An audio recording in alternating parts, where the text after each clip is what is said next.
AppSec2Go, o podcast da Conviso.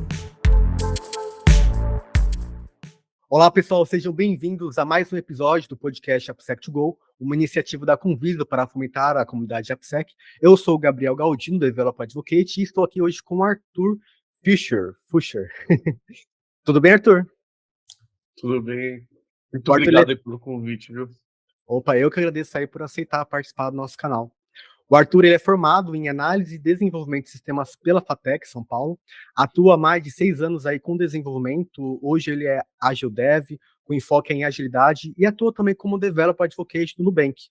Ativo aí na comunidade e sempre aí produzindo conteúdo sobre Clojure. E bom, e nesse episódio a gente vai falar aí sobre Clojure, uma linguagem que é muito conhecida, mas pouco falada. E a gente vai trazer um pouco sobre o que é ela, trazer algumas pinceladas sobre segurança de aplicações e também falar sobre a área de advocate, né? Já que nós dois somos advocates aí, então a gente vai ter esse bate-papo aí bem leve, descontraído, para falar sobre esses temas da área de programação.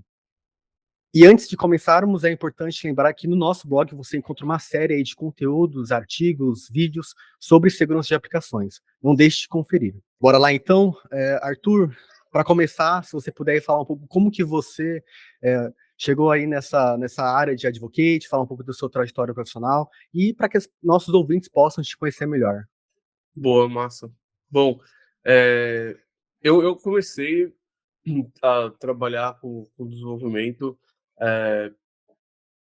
com eu acho que isso é bem legal, assim, com uma linguagem bem desconhecida, né? Eu comecei no desenvolvimento com uma linguagem chamada DVPL, que é de uma empresa chamada TOTUS brasileira. E lá, bom, foi onde eu aprendi a maior parte das coisas que eu sei e tudo mais. Junto com lá, eu comecei a aprender sobre agilidade e tudo mais. Eu tive até uma passagem atuando só como agilista, é uma parada que eu gosto bastante disso, né? E aí, nesse meio tempo, eu sempre me envolvi em comunidades, né? Eu sempre gostei muito de ir em eventos, conhecer pessoas, falar sobre, né? Eu gosto de trocar, eu acho que é quando a gente está trocando que a gente aprende, que a gente, né, consegue trazer coisas novas, inclusive questionar o que a gente sabe, né? Às vezes você fala alguma coisa e alguém fala, não, peraí, mas talvez não é bem assim. Então você vai, eu acho que isso é muito rico, né? Ah, e aí depois disso, bom, tive passagem por algumas consultorias, né, como desenvolvedor mesmo, até que eu cheguei no Nubank em janeiro de 2020, né? Falo que foi em janeiro de 2020 AC, né? Antes do Covid. Então eu trabalho lá, né? Desde fizeram acho que 3 anos e alguma coisa, e, e atuando como desenvolvedor, né? E aí desde julho do ano passado que eu tô aí num experimento aí, né? Eu continuo sendo, né? Eu sigo toda a carreira de engenheiro de software lá dentro, mas o meu papel tem sido atuar como developer advocate interno, né? Então, uma um nuance aí de developer relations, de developer advocate aí com uma pegada bem mais interna, né? Então foi uma mudança aí que eu já estava buscando há um tempo, né? E eu consegui fazer isso internamente, tem sido uma experiência bem massa, assim. Pô, legal. E sempre quando eu penso assim, nas atuações dos advocates aqui no Brasil, é legal perceber que em cada contexto vai ter algumas diferenças, né? E é legal que eu percebo dentro aí das suas publicações que você tem essa atuação interna, né? Eu não sei se é com a documentação ou com a própria aplicação, mas isso é interessante porque mostra que as relações, elas não só com a comunidade externa, mas também com a nossa própria comunidade interna. Mas a comunidade externa você também tem atuado, que eu percebo aí nas suas publicações, enfim, participações de outros canais, e falando sobre Clojure, né? Eu queria entender também como que você chegou nessa linguagem que é utilizada também na sua empresa atual, e se você utilizava ela nas outras empresas que você trabalhou. Massa. Bom, não, eu cheguei no Clojure, tipo, na verdade, foi eu, por trabalhar no Nubank, que eu tive contato com o Clojure. Então, inclusive, foi quando eu fiz o meu processo seletivo, eu fiz ele em Clojure, né? Foi um desafio aí, e assim, foi um desafio que quis mesmo, né? Não era obrigatório. Na época que eu fiz, não tinha isso, e foi uma coisa que eu que quis mesmo. Eu sempre gostei muito de mexer, né, com diferentes linguagens, né? Até eu comentei no começo da linguagem que eu trabalhei na primeira empresa, teve um amigo meu que falou, né? Pô, você gosta de trabalhar em empresas que têm uma linguagem diferente, né? Do mercado e tal. Mas eu sinto assim, eu acredito que é o que a gente fala, né? A tecnologia, framework, a linguagem, ela geralmente é uma ferramenta, né?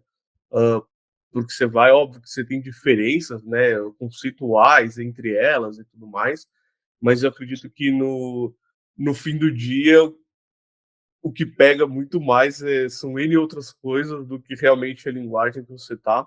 Mas confesso que foi uma grata surpresa, assim, conhecer Clojure e aprender, né? Eu acho que foi uma surpresa muito, muito legal. Eu tinha tido pouquíssimo contato com paradigma funcional, né?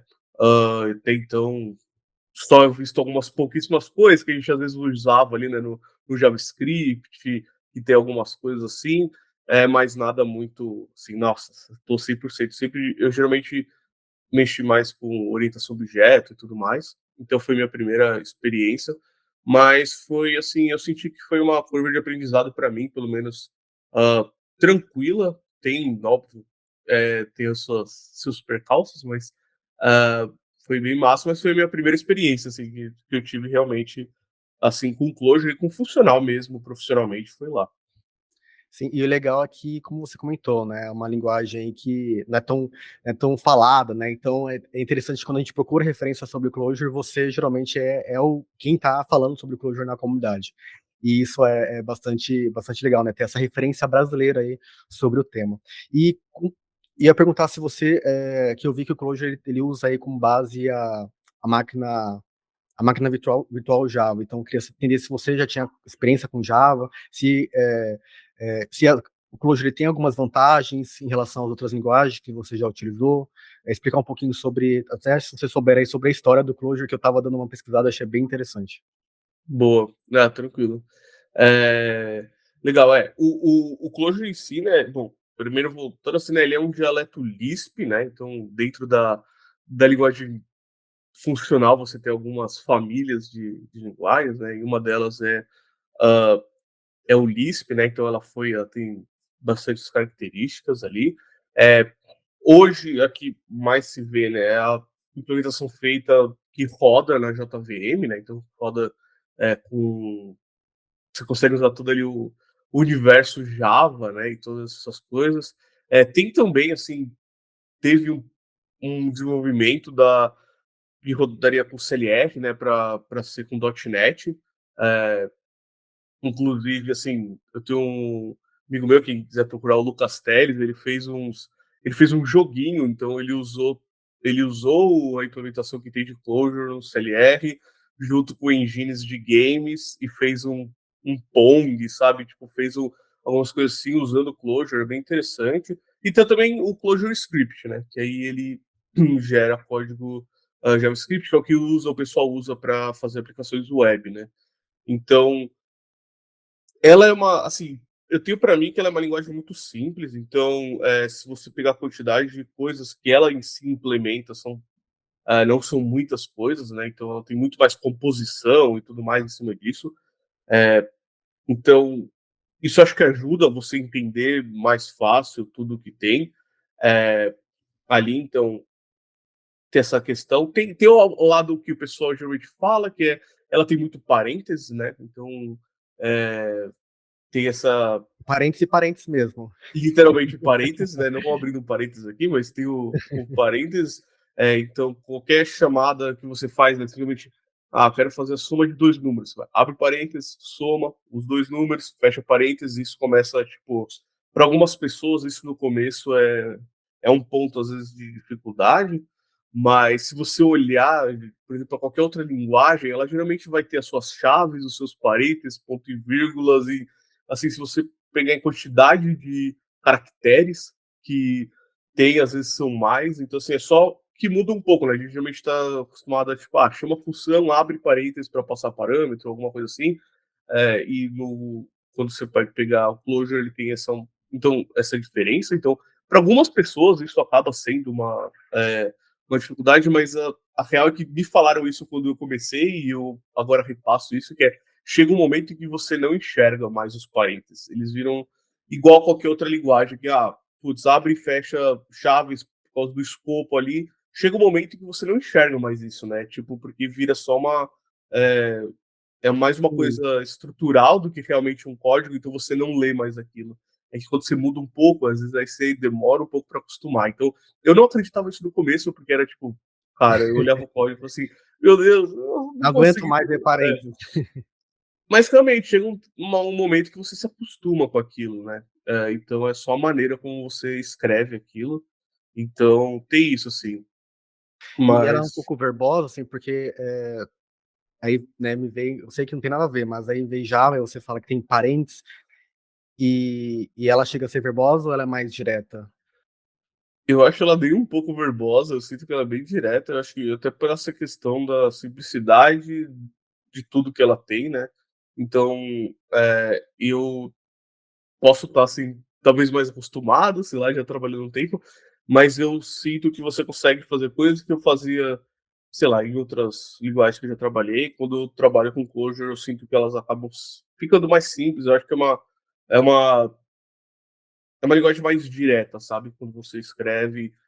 Então, eu diria que ela não é nem um pouco verbosa, assim. Óbvio, você consegue fazer, por exemplo, você consegue usar as coisas de Java dentro de dado que você está ali. Aí começa, tipo, ter um pouquinho de problema, mas a real é que isso são casos muito específicos onde você vai precisar fazer isso, porque né, você vai estar lidando com orientação objeto dentro de uma linguagem funcional, então geralmente quando você tem esse tipo de interoperabilidade, geralmente não fica legal, né? Eu tenho mexido ultimamente com F Sharp também, que é uma outra linguagem funcional da Microsoft. E é um pouco isso, quando você precisa fazer interop com C Sharp, com alguma biblioteca que essa interoperabilidade geralmente não é muito legal, né? Mas tirando esse escopo bem definido assim eu sinto que num geral ela é bem simples, até de ler assim, fica bem legal assim. Eu acho que também tem questões de como você vai escrever, né? É óbvio que a gente tenta evitar ficar colocando muita chamada de função encadeada uma dentro da outra. Tem algumas coisas, né? Quando você está falando mesmo de funcional, que é tipo fazer uma cadeia de chamadas, né, de funções. Então, tem um valor que vai passar para essa função, o resultado vai passar para essa, ao invés de eu falar, tipo, o resultado disso, tipo, e ficar englobando, sabe, chamadas de funções e dentro de funções e tudo mais. A gente chama de thread, né, ali no Clojure. São ferramentas que a linguagem te dá para você escrever um código melhor, um código mais simples, então isso é bem legal, assim. Sim. É bem realmente isso, né? São ferramentas e a gente tem várias práticas, né? Tipo, boas práticas, o Clean Code, como você comentou. E outro ponto que me veio, assim, quando eu fui pesquisar sobre o Code foi essa questão, né, dela ser funcional e também baseada na imutabilidade. E aí que pode exigir uma abordagem diferente aí, em comparação com outras linguagens orientadas a objetos. Como que é isso aí? É, eu acho que tem uma questão que é, mesmo quando eu já trabalhava um pouco com orientação a objeto, eu já tinha essa questão de tentar não trabalhar com mutabilidade, porque isso causa efeito colateral, né, dá algumas coisas. Então, a ideia é sempre de você, quando precisar alterar alguma coisa, você devolver uma nova instância daquilo, né, para você realmente não ter esse tipo de coisa.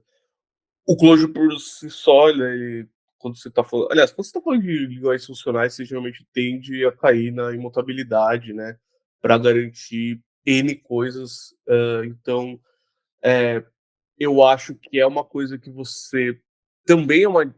Dependendo de onde você vem, né? Do seu histórico, é uma coisa que é um pouco mais complexa para você entender, né? De tipo. Putz, eu criei uma variável, mas eu não vou trocar o valor dela. Tipo, como é que eu vou tratar com isso, né? Ah, mas eu sinto que você colhe muitas vantagens disso. Então, depois, quando você entende, né, o porquê que você está fazendo aquilo, quais. Quem nunca passou num problema que você, tipo, putz, eu não tô achando o meu bug aqui, o meu problema, e quando você vai ver é porque, sei lá, o objeto passou em algum lugar e quando ele voltou ele estava diferente. E é isso aí, tipo, o seu objeto mudou, né? Tipo, eu passei para ele para alguém, e aí o meu objeto muda porque alguém trocou. Então, assim, eu acho que quando você começa, tipo, colher os frutos disso é muito melhor, né? É igual, por exemplo, quando a gente vai falar sobre testes, né? Geralmente tem toda aquela questão de, tipo, putz, eu vou escrever testes, vai ser mais vai demorar mais, vai ser, tipo, mais custoso, sabe? Mas é uma coisa que depois, quando você se acostuma e você colhe as vantagens disso, pô, você não volta atrás, sabe? Tipo, então, eu acho que a imutabilidade é uma dessas coisas, né? Que quando você começa a perceber as vantagens e como fica mais fácil, né? Então, por exemplo, eu vou ter uma função que ela sempre, tipo, ela não corre o risco dela alterar minhas coisas. Eu sempre que eu passar, por exemplo, quando a gente fala de uma função pura, né? Sempre que eu passar um, os mesmos parâmetros, ela sempre vai me retornar a mesma coisa, porque ela também não tem nenhum tipo de alteração externa, alguma coisa assim. Isso fica muito mais fácil para você testar, aumenta a confiabilidade do seu código, né, de qualquer pessoa conseguir mexer com mais facilidade e tudo mais. Então, do meu ponto de vista, eu vejo só vantagens, sabe? Eu acho que é só uma pequena mudança, assim, de como você pensa em estruturar as coisas, mas não é tão grande, assim, na maioria dos casos. Eu acho que os benefícios são sensacionais, assim, de, tipo, de você ter essas questões de imutabilidade, sabe? Sim, e isso do teste é bem importante, né? Inclusive, acho que eu vi um material seu sobre realizando testes com Clojure, e eu queria até entender, assim, você que atua na comunidade, o que você percebe, assim, os devs, eles têm se preocupa com testes, porque se no lado da segurança, a gente tem essa preocupação de pensar na segurança do código, né? E isso é muitas vezes realizado por teste, né? Claro que a gente espera que, assim como a gente, né, escreva um código bom, né, que performático, também um código seguro. Mas, além disso, também de testar, né? Além de testar a qualidade de código, também testar a segurança. Mas a questão dos testes, quando a gente pensa aí na imutabilidade, enfim, como você percebe a comunidade em recepção de questões de testes? Eu sinto que, assim, no geral, quando a gente fala de funcional, tá? No geral, você tem muito questões muito mais profundas de teste.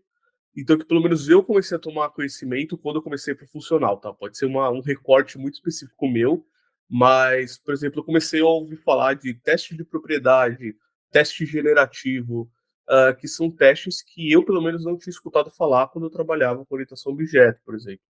Pode ser um recorte só meu, pode, mas eu senti isso muito mais. Até, por exemplo, quando eu fui ver bibliotecas disso, eu acabei, então, quando fui ver de F Sharp, no próprio Clojure, geralmente, tipo, logo no básico você já vê teste generativo.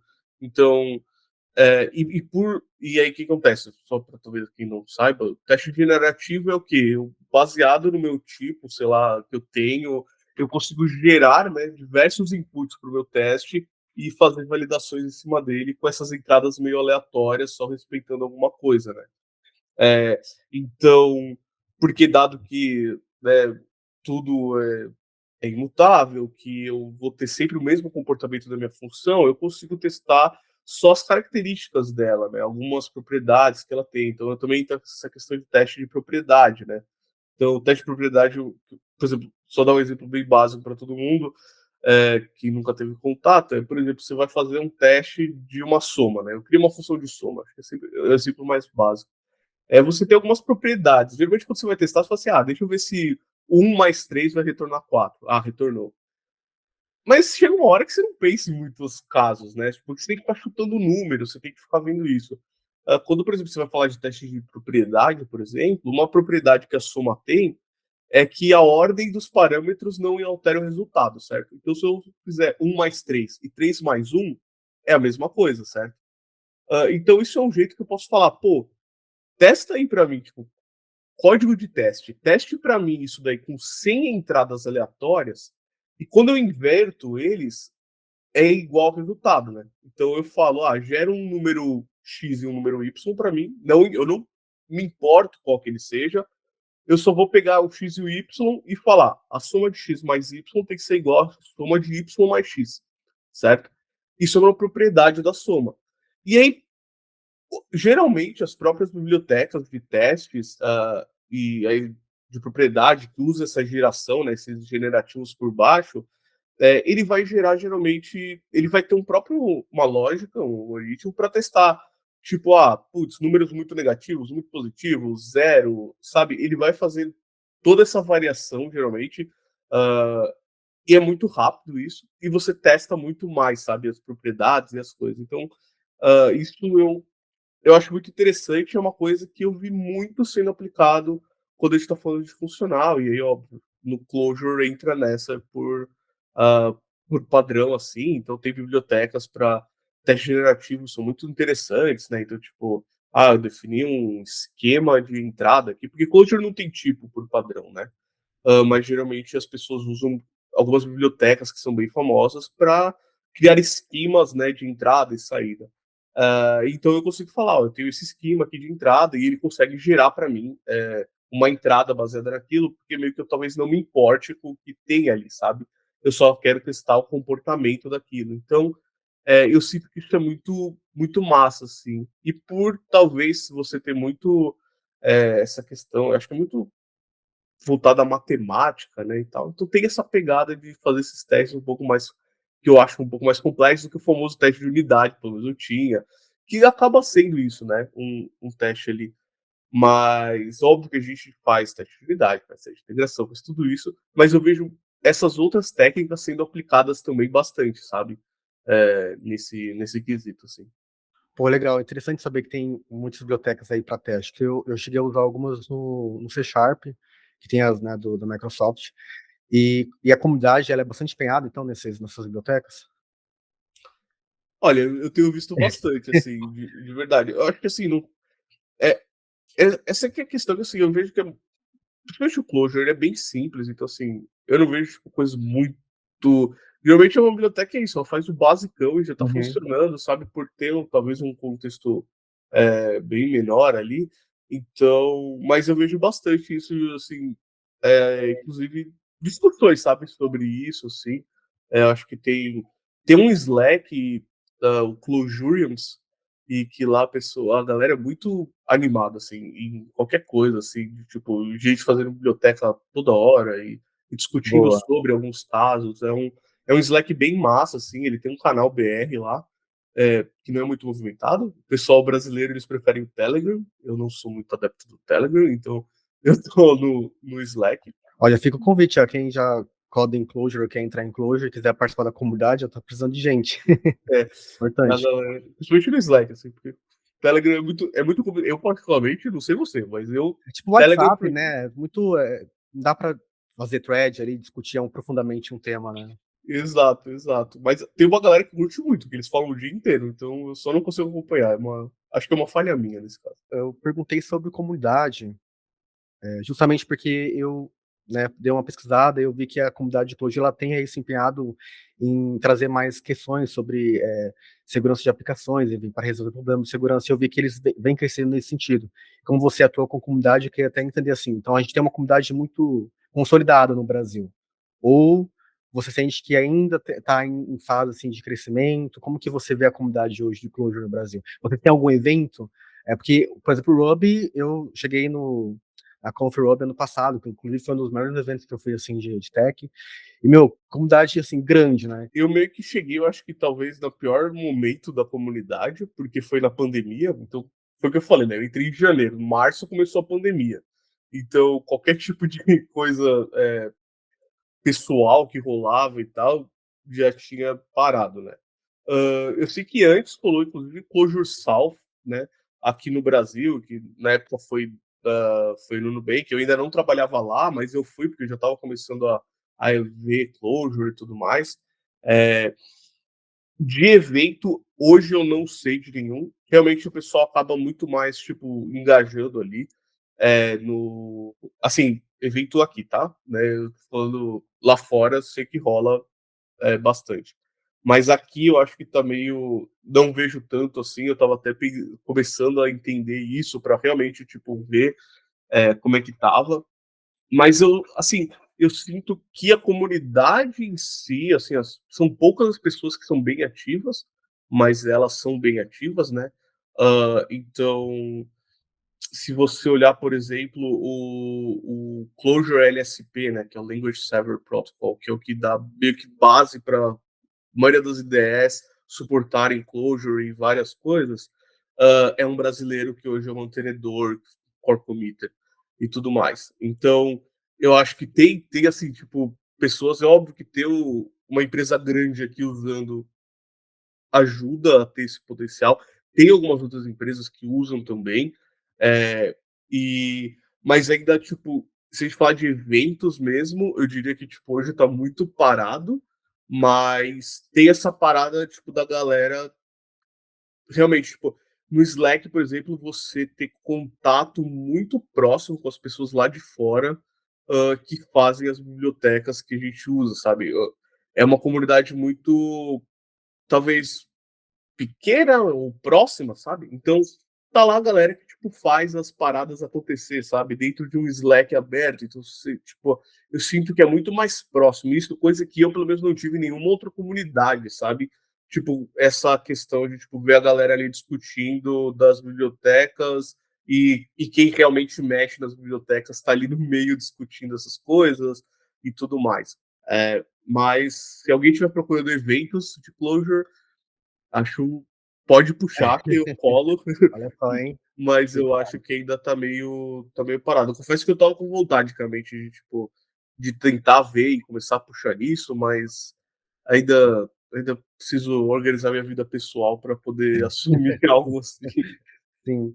É que eu falo comunidade porque eu imagino que alguém possa estar escutando e interessado agora em aprender mais de Clojure, e a comunidade é uma grande, assim, espaço para a gente aprender, né, uma linguagem, porque tem todo o apoio, né, e Exato. tudo mais. Então acho que é bem legal. E falando nisso de quem tem interesse na área, eu cheguei a ver, assim, queria ver contigo também se é um mito, que eu estava vendo uma discussão em um fórum, de que Clojure é muito utilizado aí em empresas fintechs, né, empresas na área de finanças. Isso é real? É um mito?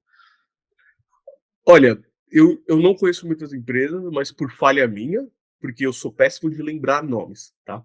Mas, por exemplo, que eu conheço, né? Óbvio, tem o Nubank, mas outras empresas que eu conheço tem a Reify, que é uma empresa que uma empresa de saúde, da área de saúde, mas lá é tech, né? Mas é de saúde, que é lá de fora. O Walmart, pelo que eu sei, usa e usa muito. Tinha uma biblioteca deles de GraphQL, que era tipo famosíssima, assim, e não da fintech também. Então eu diria que não, assim. Mas Eu, pequenas não são essas empresas. é, essa Hi-Fi lá, eu não sei se ela é. Eu acho que ela não era muito grande, não. Mas, assim, o que eu acho que a gente que tem que pensar é quando você. Assim, aí totalmente Arthur falando aqui, tá? Pessoa física total. Quando uma empresa vai tomar uma decisão de usar uma tecnologia, ela tem que ser muito bem embasada no sentido não só da finalidade, se aquela, sei lá, se aquela linguagem realmente é o melhor fit, alguma coisa assim, mas acho que tem outras coisas no sentido de, tipo, putz, vou realmente conseguir contratar pessoas ali, eu vou conseguir treinar essas pessoas, né? Eu vou ter essa. Porque assim, quando você pega uma linguagem um pouco mais, sei lá, que não é tão usada assim, majoritariamente no mercado, você tem que saber que quando as pessoas vão entrar, elas vão ter um ramp-up maior, né? Você está disposto tipo, o seu trade-off de, putz, realmente essa tecnologia é a que eu quero, que vai te servir para o que eu preciso, a gente fez um estudo, beleza, só que aí você tem que pensar que você vai ter contratação, você tem remuneração em cima, né? A gente sabe que a linguagem influencia, você tem N outras coisas que você tem que levar em conta. Então, por isso que eu acho que tem aquela questão, né? Sei lá, você vai ter muita empresa usando, sei lá, .NET, Java, Ruby, que são mais, talvez, mainstream, não sei se essa é a palavra que deveria ser usada, alguma coisa assim, mas minha opinião é essa, né? Então você acaba vendo mais empresas adotando isso, porque realmente vai ser mais fácil você contratar, né? Se você precisar achar gente, até, tipo, dar treinamento para essas pessoas, vai ser mais fácil. Eu acho que tem todas essas questões, assim, né? Puramente o Arthur falando, tá? Sem experiência nenhuma em criar uma empresa. Então, mas é pelo menos uma visão que eu tenho, que eu discuto muitas vezes com amigos que trabalham, por exemplo, em consultoria, né? Então você chega num cliente e o cliente está querendo usar alguma ferramenta, alguma linguagem, você fala assim, tá, mas vamos pensar, você vai conseguir manter depois desse projeto, né? Você vai conseguir ter isso? Então acho que tem que ter esse cuidado, né? Um pouco assim.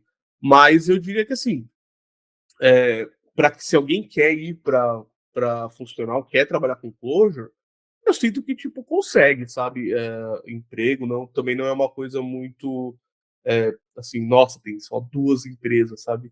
Eu já, assim, tanto é que você vê o pessoal comentando no canal, lá no Telegram e tal, tem gente envolvida, então, assim, que estão trabalhando em outros lugares e tudo mais. Então, eu acho que eu diria assim, pelo meu pouco conhecimento, é um mito, sabe.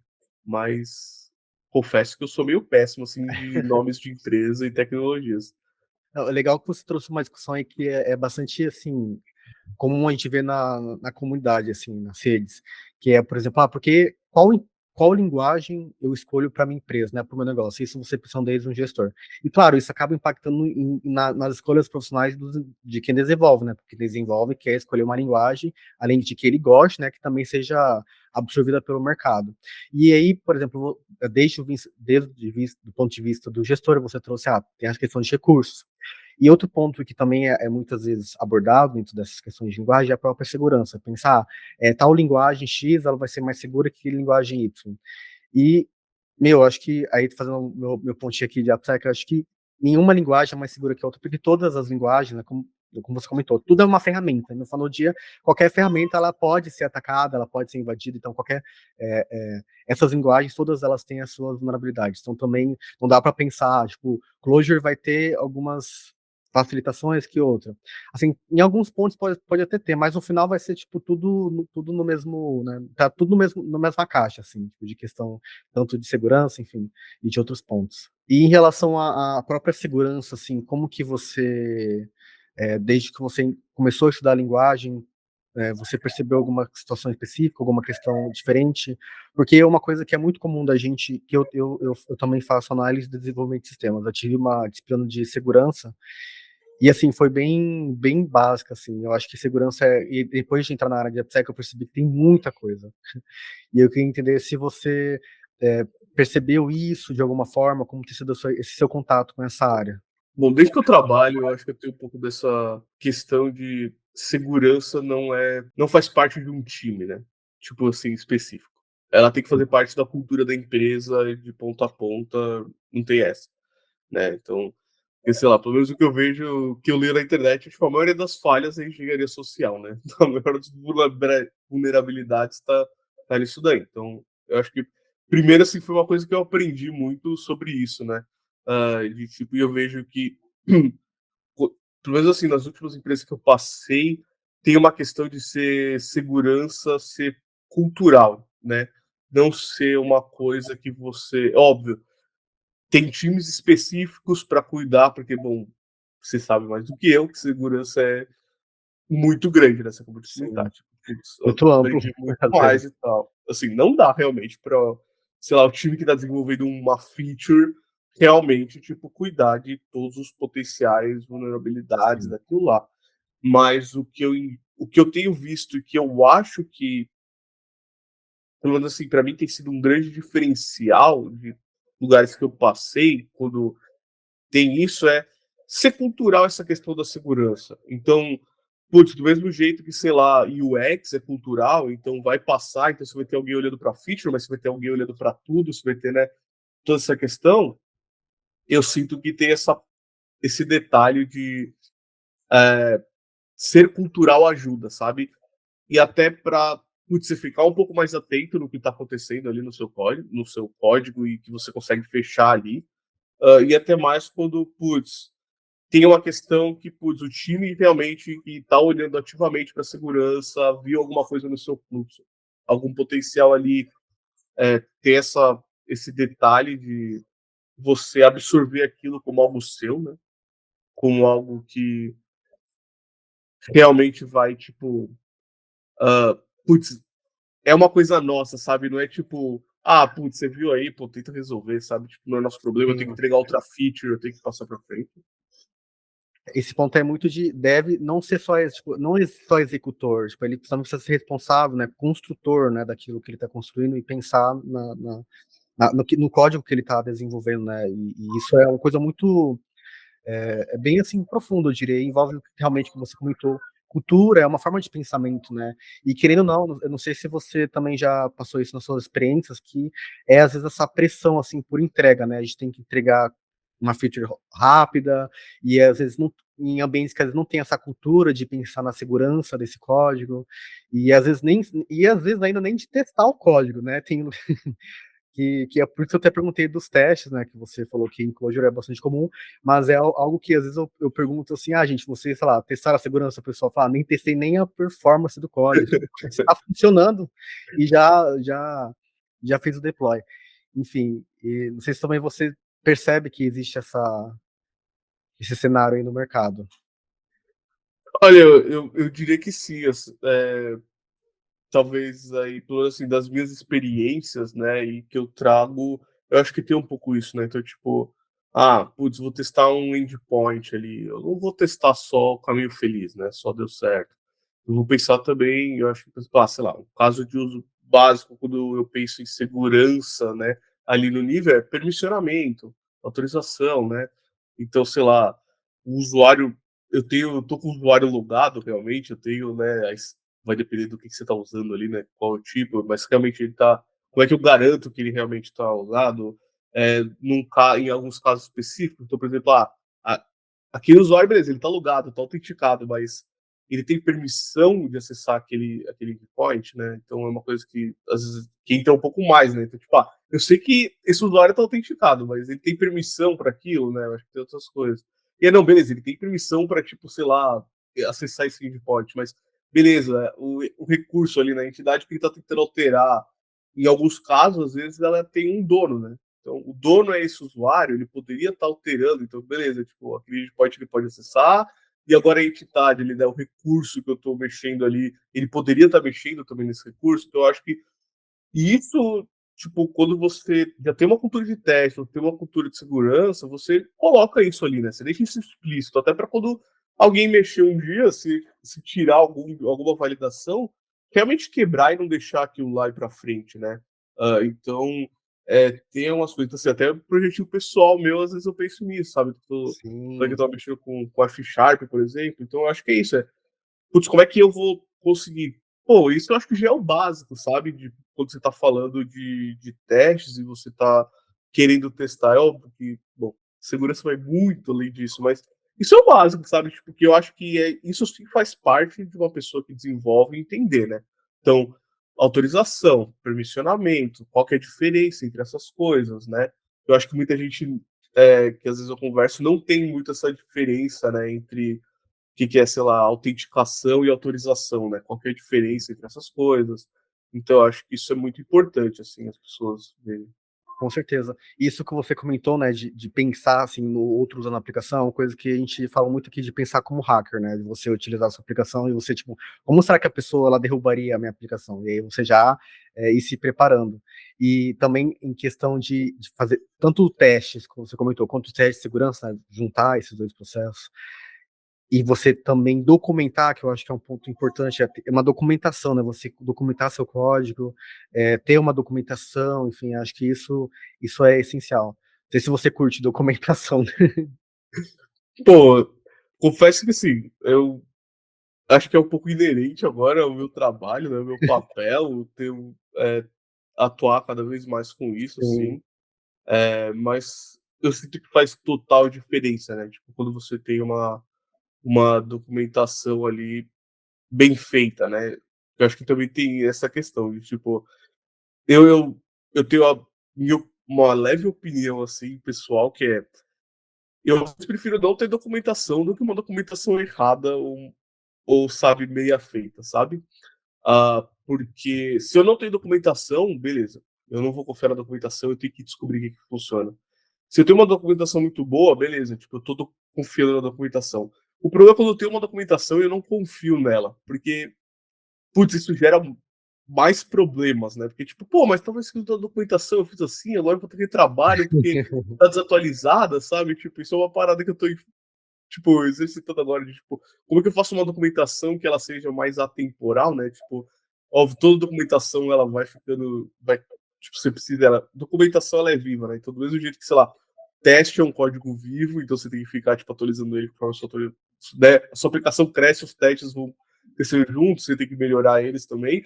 Documentação é a mesma coisa, né? Então, você tem que ter esse cuidado de, tipo, senão o seu se a sua documentação não reflete a sua aplicação, né, para mim é o pior dos cenários, assim, né, porque, tipo, Sim. putz, eu tenho uma documentação e ela só serve para me confundir, né, porque eu olho a documentação, eu olho o código, eles são diferentes, será que eu entendi errado o código ou a documentação? Então, tem isso, mas Sim. eu acho que é muito bom isso, exatamente para esses casos, assim, né, tipo, se você tem, né, então, putz, realmente, se eu tenho um teste ali para mim, que teste funciona bastante como documentação de casos de uso, e tipo, putz, o usuário que não é dono, sei lá, daquele recurso, ele não pode acessar. E eu tenho um teste para isso, tipo, é isso, sabe? Não tem como ter entendido errado. Se eu mudei isso e quebrou o teste, putz, ou mudou a regra, e é isso que a gente tá fazendo agora, ou realmente, tipo, tem alguma coisa de errado aqui no que a gente tá mexendo, né? Super. Não, a documentação, tanto do código, quanto documentação até mesmo da linguagem, acho que é algo que desenvolvedores sempre precisam ter mais essa atenção, assim, tipo, valorizar mais, né? Aí falando, por exemplo, do Clojure, que a gente estava conversando, tipo, eu estava vendo a Uhum. documentação e, meu, é bastante legal ali, porque, assim, é na documentação que as pessoas conseguem, às vezes, lidar com um problema de performance, lidar com um problema de segurança, e muitas vezes as pessoas, elas estão com algum problema no código e elas vão, às vezes, num fórum bem aleatório, vão no Twitter, em vez de procurar a própria documentação, que às vezes está lá tudo detalhado, que foi a comunidade que fez, é uma coisa que está atualizada, enfim. Sim, total, total. É meio que eu tava até só puxando aí, né? Até para deixar registrado aqui que foi o Gabriel que me trouxe para ajudar a traduzir documentação do É, Freecode então, Camp. O que eu fiz foi tipo uma tradução de um cara que fez um guia para estudar Flutter, na real.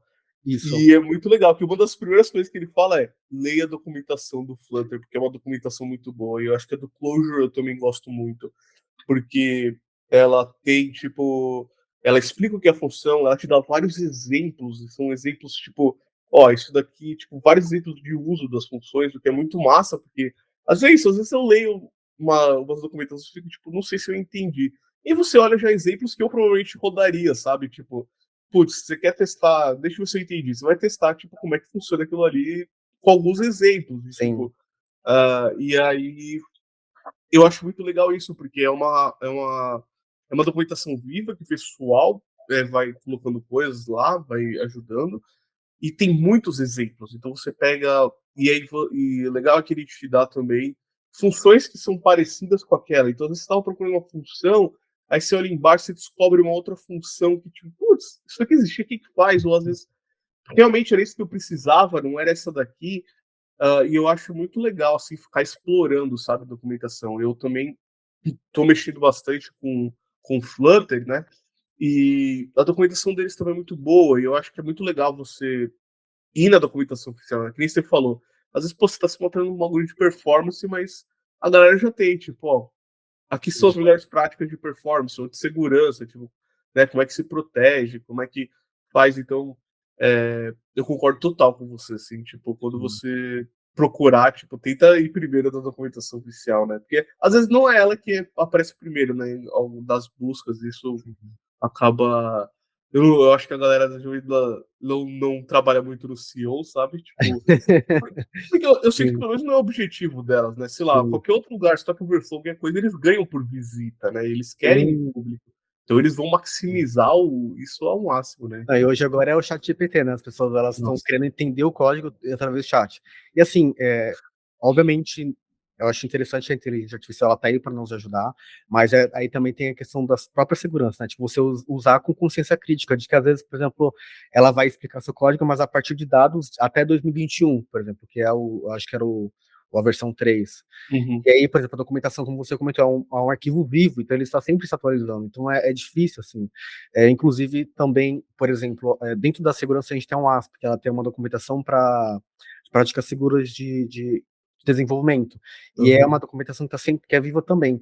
E aí, às vezes, as pessoas elas vão procurar questões de código, de segurança, em fóruns e coisas assim, que nem é um profissional ou pessoas que realmente têm, assim, tanto embasamento sobre o tema para ajudar. Porque dependendo aí do que você está lidando com o seu código, você não pode ficar copiando código assim, lugares estranhos, esquisitos, que aí pode trazer problemas para você.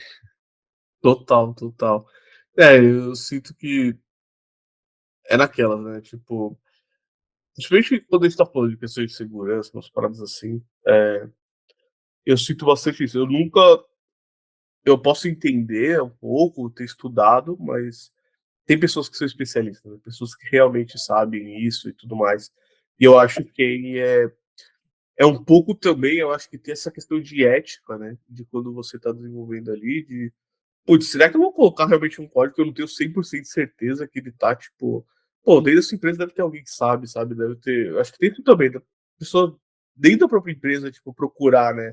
Essa ajuda, porque às vezes, beleza. Às vezes até eu mesmo, sei lá, vou ler o negócio só no ASP, pô, não é 100% que eu entendo, sabe? O que tá ali, Eu entendo. ou como realmente solucionar aquele problema, né? Às vezes, como é que eu garanto que eu mitiguei esse problema aqui, né? Então eu acho que. Por isso que eu falei essa questão de ser mais cultural, né? Tipo, quando a empresa inteira tá movendo para aquilo ali, é muito mais fácil da empresa ter já solucionado aquele problema e aí tentar, tipo, tá, como é que eu soluciono isso para todo mundo? Então, a gente tá falando hoje de automação, de um monte de coisa. Então, tipo, pô, como é que eu garanto, tipo, cross a empresa inteira em todos os meus serviços? Como é que eu facilito, né, alguma coisa de tipo de você não deixar que as pessoas, porque eu acho que também tem essa prevenção, né? Não só tipo atuar quando o problema acontece, mas é como é que eu faço com que as pessoas não gerem esse problema, né? E tal. Então, é, abstrair de alguma maneira essas coisas, eu acho que ajuda muito, né? Com certeza. A cultura da colaboração é a documentação interna da própria empresa, né? Você poder, todos os problemas que você lidar, você documentar aquilo para que outras pessoas, quando estiver passando pela mesma situação, elas possam aí se resolver.